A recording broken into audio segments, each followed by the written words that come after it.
That's us underway. So I'm delighted to introduce you to Phil Cornforth. Phil is a damage prevention specialist. He brings with him industry experience from around the world, but particularly from New Zealand. And this week, Phil's going to lead our discussion on the reliability of recorded asset location data for planners and for field workers. So with that, Phil, over to you. Hi, thanks for that, Fionn. Yep, so thanks everyone. I'm just gonna get my wonderful technology ready and for my presentation. So let's get that going first of all. Okay, and hopefully you can all see that now. Now today, just as a bit of a warning, there's going to be a little bit of audience participation. So I've got a few questions just to ask, and we're going to do that through a poll. So that's on a website called Slido. So the easiest way to do it is if you've got your mobile phone available. I'm going to show some QR codes. There's only 3 questions. I'm going to show a QR code. You scan the QR code, and it will bring a poll up on the screen of your phone. So you can either do it that way, or you can log into the Slido itself and go onto the questions. So just on your browser, it's just sli.do. And then when it comes up, it asks you to put an event number in. And it's going to ask you for event number. You put in 746296. So I'll also have that on the slide. So don't worry about writing that down. When we get to the slide, you can just type that in. But again, the browser is just sli.do. Okay, so with that, we'll get started. So first of all, just a little bit about me.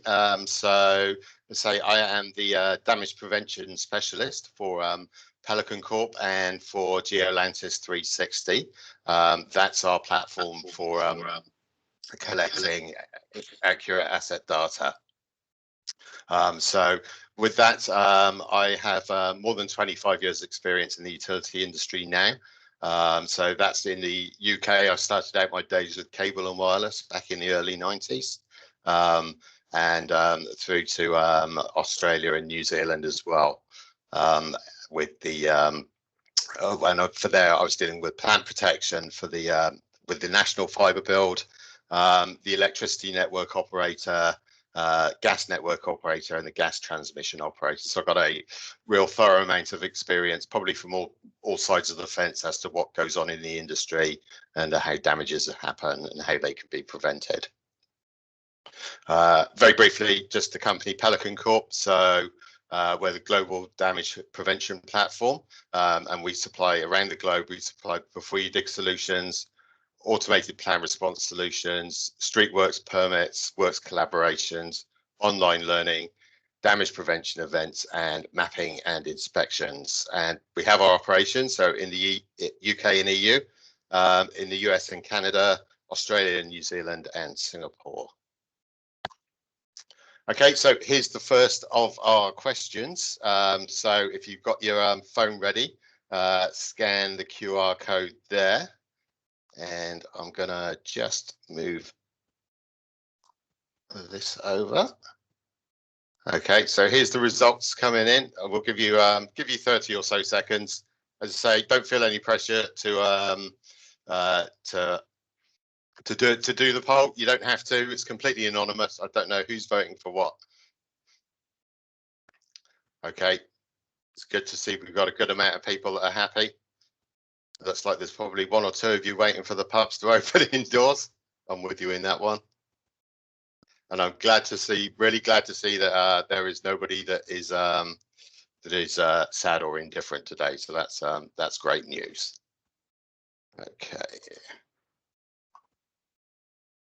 All right, so good that we know how to use that now. Okay, so moving on, just so Geo Atlantis. So what our vision is it's an asset data acquisition and safety solution. And look, our vision really is for accurate asset positioning data.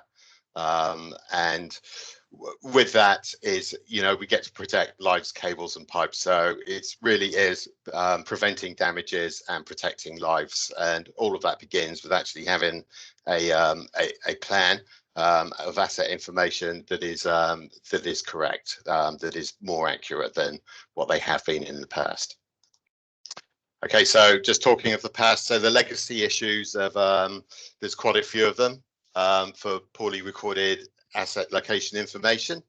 So the original ASLAID drawings, they can be up to 100 years old, could be even more in some cases.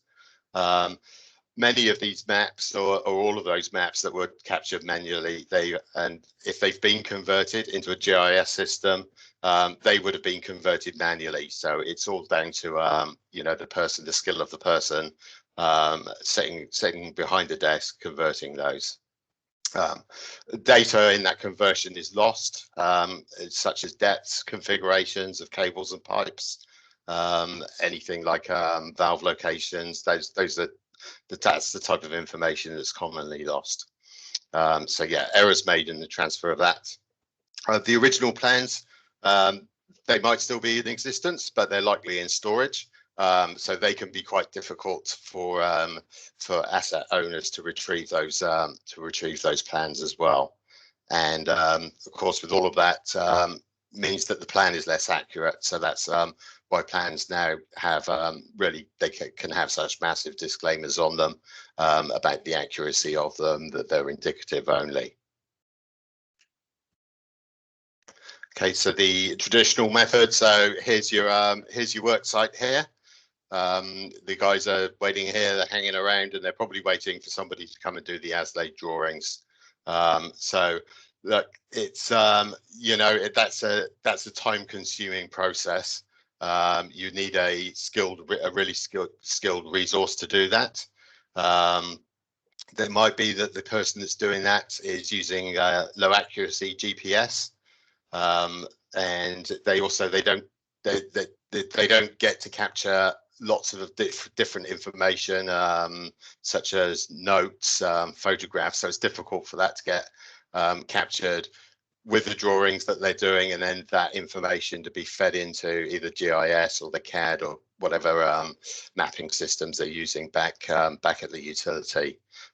So all of that is error prone, and this is what I'm talking about, a manual map. We're looking at something like this. Okay, if you've got any comments or anything about any way that your organization is mapping, then please feel free to jump in. Okay, and the recording of the data. So of course, with these manual processes, technology has moved on. It's really moved on quite significantly over the past 5 years. And the workflows are now there, and the technology is now there to actually capture all of this data and capture it accurately. So as you can see, we've got the EM locators. Many of these now, precision locators, will have Bluetooth connections. So those connections, they can connect up to devices, and those devices, as well as mapping the location, they also map the accuracy as well of the device itself that's capturing that, and things like the frequencies, distances, and then the location itself. So we would be using, so this device here, that's a GNSS. So that's really is a high precision mapping device, and that will capture really down to centimeters. And then with all of these machines together, technology together, it's really easy to update and put that information into the cloud. Okay, so just really talking about the precision mapping that I mentioned on the previous slide. So this is just the difference between how things used to be kind of over the past 10 years using GPS.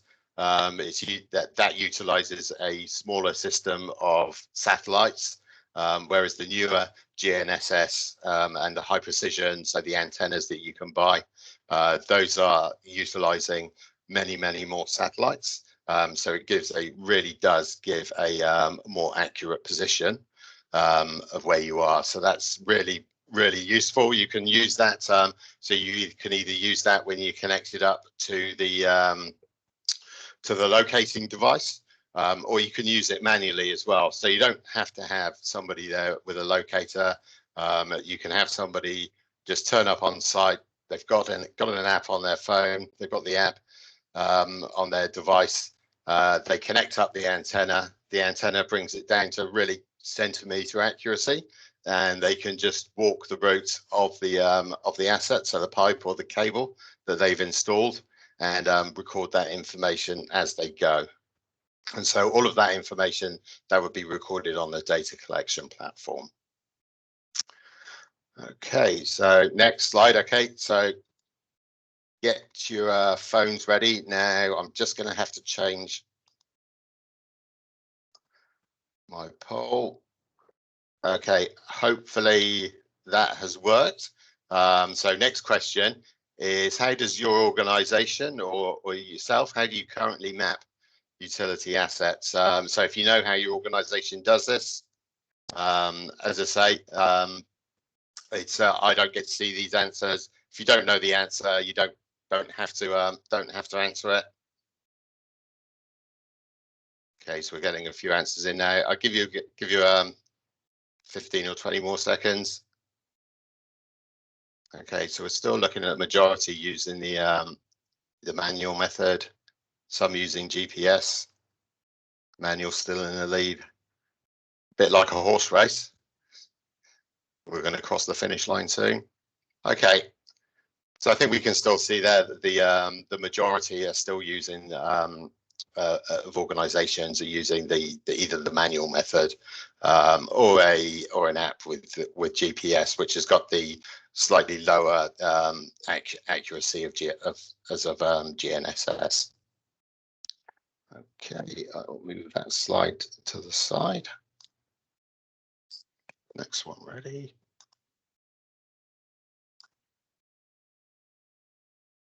Okay, and then a data collection platform.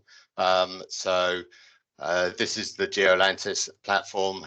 So this is the one that we use. So as you can see from it, it's straightforward. You know, there's a few different collection platforms out there, but this one's pretty straightforward. It allows you to do a digital drawing on site. It's a mobile app, so that's on iOS or Android. It connects up to the electromagnetic locators, so to the EM locators. So there's many different models that it can connect up to. And on top of that as well, it also does the manual collection. So as I was saying previously, you don't need the locating devices. You would just need one of the antennas. And as time goes by, the antennas, the price of those antennas is coming down as well, which is making them more and more accessible to the industry to use. And of course, with that, you don't really need any specialist survey knowledge to now be mapping these utilities. You're not drawings, no measurement devices. You're simply walking the routes and recording on the app what has been installed. And once anything's been collected, this information is then uploaded into the cloud, so it's synced automatically. Okay, and then so next up would be reporting. So the resources that are available for reporting. So as I said, there's various data collection platforms, and what some of those do. So what Geo Atlantis does, it has GIS and CAD functionality. So it means that you can map those assets and you can actually feed out those accurate asset locations directly into GIS. So you're cutting out a lot of the middlemen here on how you do that. So you're cutting out somebody manually mapping it again, as I say, the packs that they will do. So the plan packs, getting those job packs back into the office as well. That can often be a pain point for utilities. Just the timing of getting that information back in, and then the manual transfer of that into the GIS and CAD systems. And that's where some errors can come about as well, is the interpretation of that data. So there is nobody in the middle to interpret that data anymore. It just gets uploaded directly into your own GIS or CAD systems. And obviously you still have the opportunity in there to review that data before it goes live, and you can also review that data in the cloud in the web view. So that's on Geo Atlantis. Okay, and so how do utilities trust the data? So I think these are some of the questions that need to be answered by the industry. Is that how do the utilities trust who is collecting that data, and the format that they give that data to them in, and how they put that into the system. So really there is a kind of a experience and trust issue here about what is the experience of the person that's collecting that. The organization, does the utility trust that organization? So yeah, I think these are some of the hurdles that we maybe still have in the industry.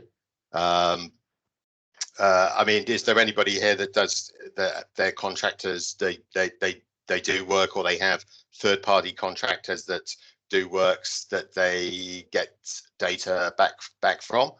So maybe any of the utility owners that we've got on the call. Anybody? Don't be shy. Okay. All right. And so regulation. So maybe we need regulation for that, to do some of that. Sorry. Okay, and then the delivery of that, and as I said earlier on, just the delivery of that. So that now is delivered through the cloud, synced automatically, and then the sharing of data as well, and sharing that back out to in the form of plans themselves. And so if anybody is doing works at a site, so we've got a good shot here of somebody looking into a trial hole. You can see the ducts, you can see the cable configurations down there. Is that useful to record that information? So this is all something that Geo Atlantis sucks in, and the utility can use this information. And it may be that in the future, what we would like to see is that anybody going back to this site, they actually have access to this information. So they have access to trial hole information, and you know, they can see depths. They can see what the configurations are from anybody that was working on the site before them. So that's a really good innovation there.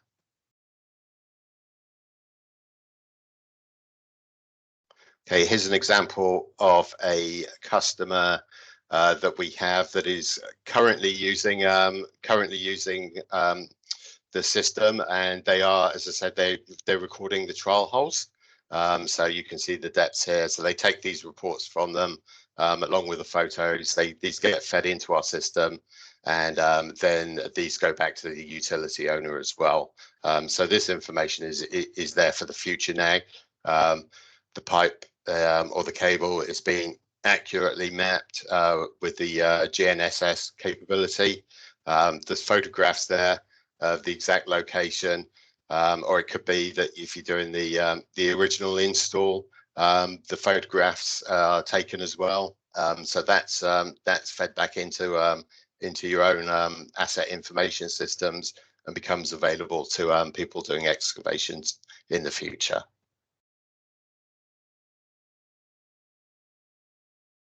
Okay, and here is my next Slido question. So this one's a bit different. The other ones you could only use one. You could only have one choice. This one here, you can have up to 3 different. You can choose up to 3. You don't have to choose 3. So what would be your top 3 needs from a digital field data collection platform?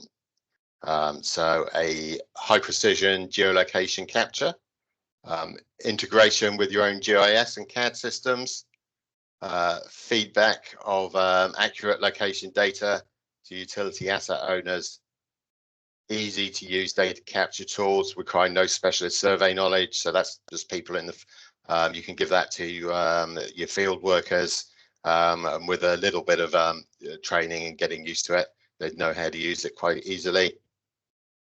You can easily allocate so these data collection tasks to your field workers as well. Whether it has an Android or iOS apps, and if it has a direct connection to locating devices. So that would be for surveys. And remember, with those surveys is that that information, so there would literally be thousands and thousands of surveys, utility surveys taking place across the UK each day. And if that's collecting data that is a differentiation between the current asset plans, then that can be fed back into utility asset owners, and then they can choose to update their records with that information. Okay, so I think the numbers are in there. So yeah, I think with the clear winner there again is integration with your own GIS and CAD, and high precision geolocation capture, and the ability to add notes, photos, and other data to digital drawings. So I think we've got one clear winner, but two close runners up there. Okay, and all of these top 3 items here, these are what our Geo Atlantis data collection platform, that's what it does really, really well and what it's designed to do. Okay.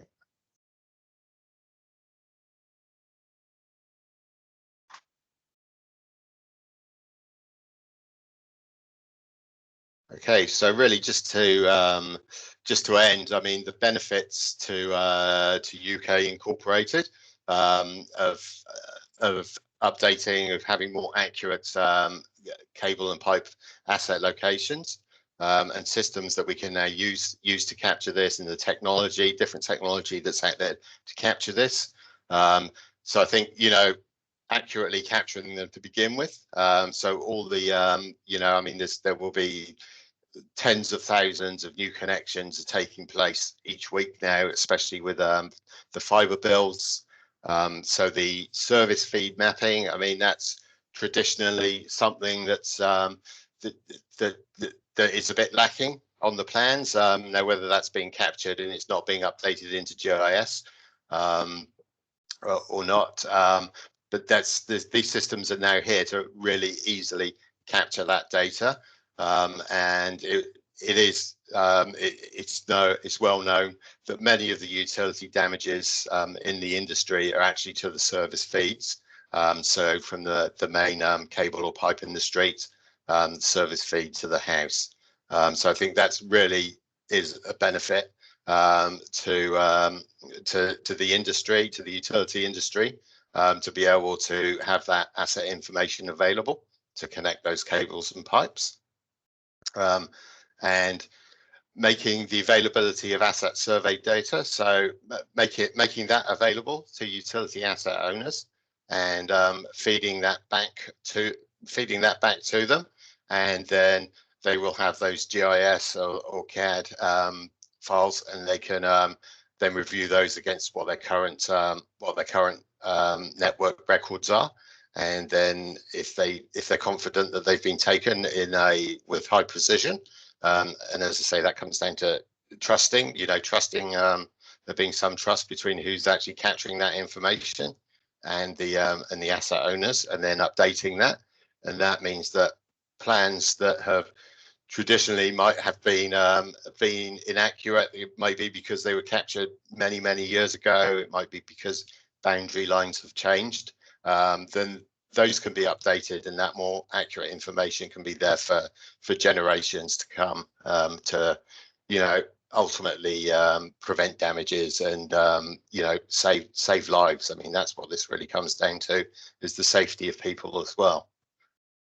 And so that's advantageous to planners as well. All of this information, it makes planners works, it makes their life an awful lot simpler to avoid utility conflicts. Planning works where they are going to come into conflict with other cables and pipes, gives them a much better view of the overall everybody else's networks.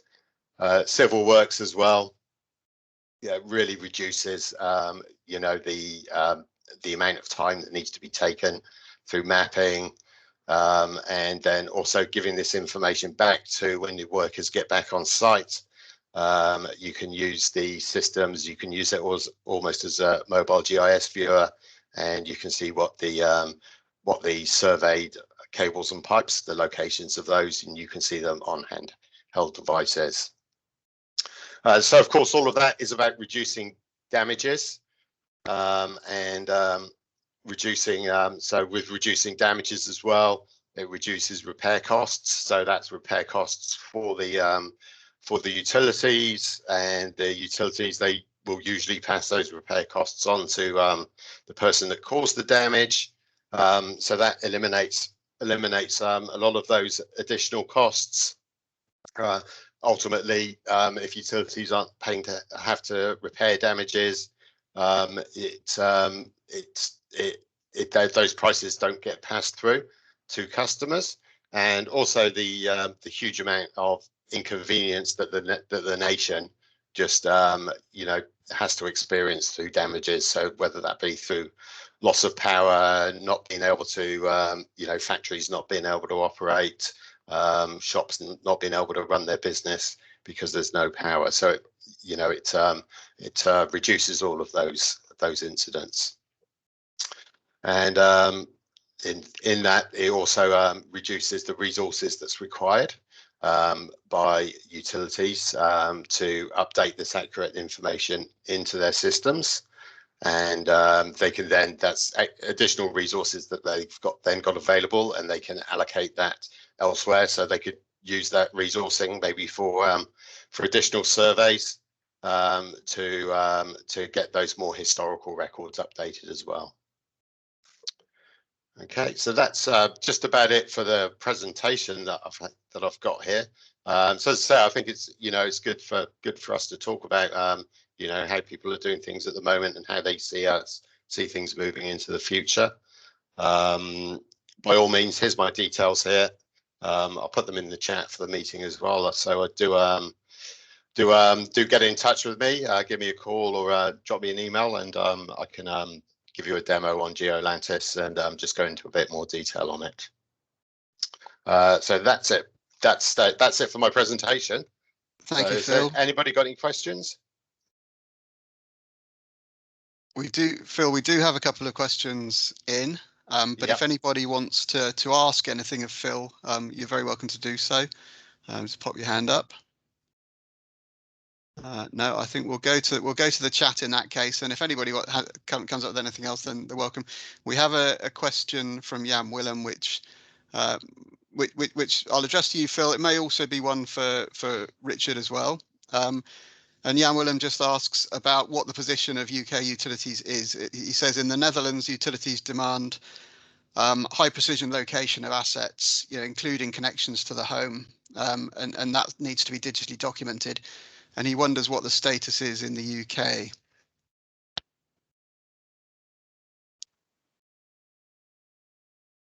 Sorry, Richard, do you want to take that one? Oh, sorry. Okay. Yep. No problem. I know we were involved in PAS 256, which is for new data, or for new assets laid, but there's nothing that I'm aware of for house connections. I mean, a lot of the house connections that we're aware of are not even mapped, particularly in the gas industry. But there's the PAS 256 is not a regulation. It's a sort of best practice guidance. So I'm not aware of anything. It's not something that that we do in terms of mapping them. But Phil, I don't know whether you know of anything else. No. I mean, it's not a mandatory requirement. I mean, it's similar to New Zealand, in fact, where I spent a lot of my time. Is that the network responsibility is certainly regulation there is to go to the boundary, but not into the property itself. So for the UK, does anybody know, does the asset owner, do they own it all the way to the connection of the house? Is that normally the case? Maybe to put a little bit of background, because here it's for a couple of reasons. I think one reason is that some of the utilities were able to reduce their GIS departments considerably. One was actually reduced by 40 people, which is a lot of people, basically, if you can reduce a GIS department by that amount. But it's also about speeding up, let's say, if you make new connections, to get them very quickly in your network, and also for, let's say, the damage prevention, basically. Because here the process before that was about 6 to 8 or 9 months before, let's say, a plan was updated. And if you would, but nowadays I think it's more or less mandated that it needs to be within, let's say, 30 days to be live in a map of a GIS system. And I assume if that's not the case, that also in the UK that still can take a lot of time before, let's say, a new connection is, or let's say a new asset is actually presented in a map. So those were some reasons, basically, but the prime reason was actually the reduction of people in GIS that were doing just administrative GIS work for copying stuff from one to the other. And you mentioned Van Vulpen, for example, Phil, they were able to actually reduce their GIS. That's a mid-sized contract. They were actually able to reduce it by 50%. Their internal office people dealing with all kind of drawings coming from the field and preparing it for sending it to the utilities they're working for.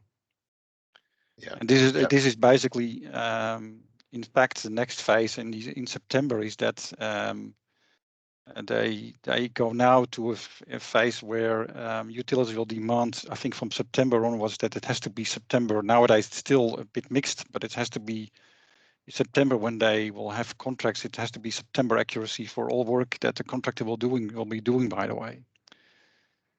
So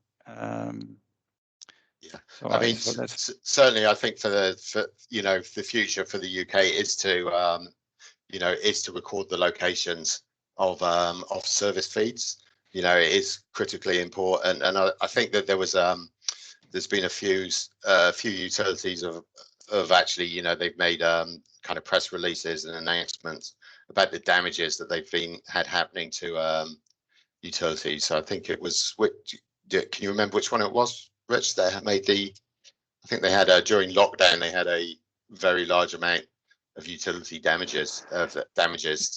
Yeah, I think there's a couple of them. It was a Energy Networks Association, so collaborative on behalf of a number of electricity networks, had reported more damages from people working in their gardens.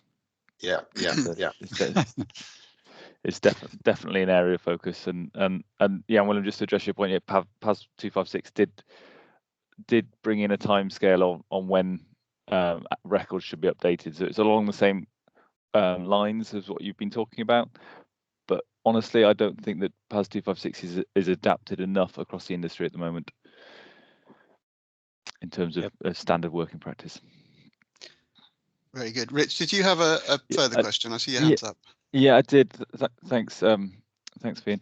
Phil, it was a question for you, but also an open one for anyone on the call, really. One of the problems that we have across the industry is with procurement, where there's so much focus on cost rather than value, and particularly in the getting accurate data doesn't provide an immediate return. It's something that maybe pays dividends in the long run.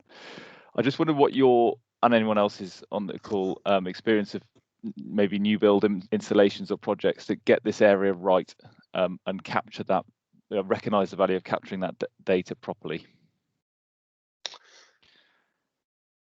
Yeah, I mean, look, I would say that to capture that, there really is minimal investment in it. So, you've got the cost of the GNSS equipment. You've got some ongoing licensing costs for the collection platforms as well. But I think the immediate cost savings are actually there. They are there for a utility to benefit from. So you're not needing the a manual collection, especially for anybody that's doing manual collections. I think the benefit is there to be recognised immediately, because they're just not needing the time-consuming resource to be making all of those different collection tasks. And the fact that it's accurate, that it really is precision, is almost a bonus to it. So I think it's barrier-wise, I would see it as especially if you're doing manual collection, I would see cost as not being a barrier at all for that, because you are immediately going to realise it.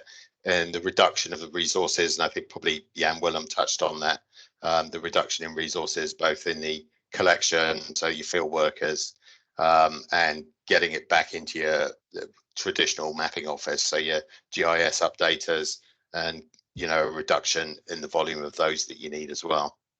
Okay, and do you think you've touched on regulation and utilities? I presume in that utilities, if they were more, or there were more utilities that recognise the value of having really accurate data, where do you think, based on your international experience, where's the UK sit in terms of the sort of focus on better data? Is it a leader or a laggard in your experience? And when you touch upon regulation, how do you think, or any thoughts on how that might work? Well, I think that we would be I think we're probably we're moving up the leaderboard in terms of mapping the data and the and the accuracy, and I see that just in the in the volume of utility surveyors that we now have in the UK. And I've seen that. I've been back in the UK for 3 years now, and I've seen that increasing and increasing. And we can see there's more training providers now, so there's more people getting into that industry. So there is more data being captured now, and the equipment that's there to do it is also that's coming down in price, and it's getting critically, it's getting easier to use as well.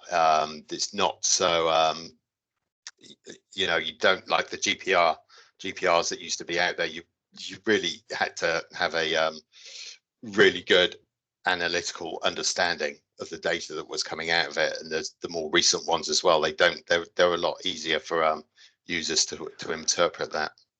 Do you think that's driven by the users that are digging the hole, though, rather than the than the asset owners that own the assets? That sort of shift, that drive in surveying work. Yeah, I think it's probably it's a bit of both, I'd say. Probably more the users. There is a health and safety, of course, that factors into this heavily. There's the cost of any damages, and for the industry, for the utilities industry, there's a cost factor there. Obviously, they're concerned if they're gas or power. They're also concerned with the health and safety there as well. The impact on their users as well. And this is kind of one of the things that I compare between New Zealand and the UK as well, is when damages happen, they do tend to get picked up by the media as well. You'd be surprised how often this gets picked up with the media, and nobody wants to have their name out there in lights, saying that there was a power cut for 50,000 people in central London, because actually it may not have been the utility owner's fault that there's a power cut there because somebody hit a cable, but it's still their name that's in the media, and they really don't want to see that. They don't want to see that at all. So I think that's the way up between utilities and contractors.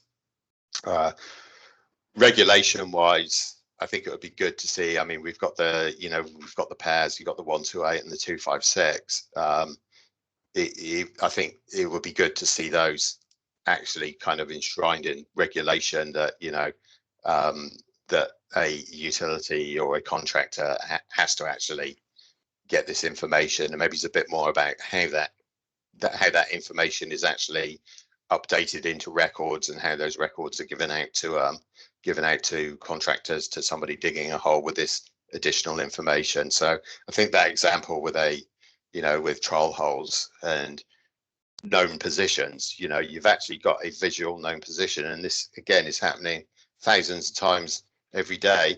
Of a trial hole is dug, a contractor now knows exactly where the position of those utilities are and the configurations, and whether they need to move their works, or they can get that precise location. But all of that information does not go than into their own records, does not go anywhere, and it really is it's a bit of a wasted opportunity for all this data giving totally accurate information, and it's just going nowhere.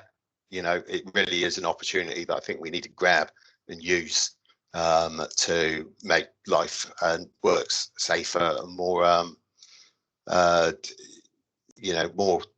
less cost for the future. No, thank you. Very good point, Phil. And does anybody on the call have any thoughts on how that sort of rich survey information that's being collected could be collected and used? Maybe not. No. Not to worry. I think before we sort of wrap up, I just want to give people the chance. Does anybody have any other questions or points they want to put to Phil, or just for general thought? No, fine.